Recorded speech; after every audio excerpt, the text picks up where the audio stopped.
अस्सलामुअलैकुम। बस drama still जफ़ा, जिसमें अंदलीब पूरी कोशिश कर रही है कि नुमैर और उसका रिश्ता ठीक हो जाए, लेकिन नुमैर अंदलीब को सिर्फ अपनी दोस्त समझता है और इसे बता देता है कि तुम सिर्फ मेरी अच्छी दोस्त हो। ये बात सुनकर अंदलीब का बहुत दिल टूटता है। वो तो कह देती है कल मैं अपने घर वापस चली जाऊंगी अगर आप मुझे कबूल ही नहीं करना चाहते। ये सुनकर नुमैर को दुख लगता है, लेकिन बहाना फिर भी वो यही करता है कि अम्मी को दुख होगा। असल में तो नुमैर अंदलीब से मोहब्बत करता है, इसके बगैर नहीं रह सकता, इसलिए इसके जाने से डरता है। नुमैर जो अलग बेड पर सोता है, लेकिन ये बात उसकी वालदा को मालूम नहीं। इन्हें शक तो है, इसलिए वो इसे देख भी लेंगी और पूछ भी लेंगी कि तुम यहाँ अलग क्यों सोते हो।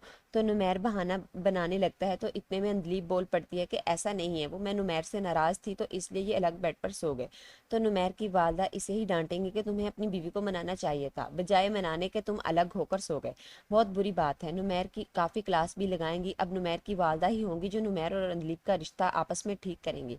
उधर हसन, जो अपनी दादी को डांट रहा था कि आप ज़ारा से कुछ ना कहा करें, हसन को फिर से गुस्सा आ रहा था, तो ये सब ज़ारा देख लेगी और वो डर जाती है, इसलिए वो फैसला करती है कि हसन को डॉक्टर को दिखाएगी।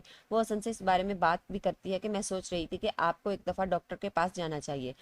हसन कहता है कि हाँ, मेरी तबीयत ख़राब रहती है, मुझे ज़रूर जाना चाहिए, लेकिन ज़ारा से बता देती है कि मैं साइकेट्रिस्ट की बात कर रही हूँ। तो ये बात सुनकर शायद हसन को गुस्सा आए, लेकिन शायद इस दफ़ा अपने गुस्से को काबू में रखे। तो व्यूअर्स, आपको क्या लगता है कि नुमैर अंदलीब के साथ ठीक हो जाएगा या फिर अंदलीब अपने वालिदैन के घर वापस चली जाएगी? अपनी कीमती राय का इजहार कमेंट सेक्शन में ज़रूर कीजिए। मिलते हैं अगली वीडियो में, तब तक के लिए अल्लाह हाफिज़।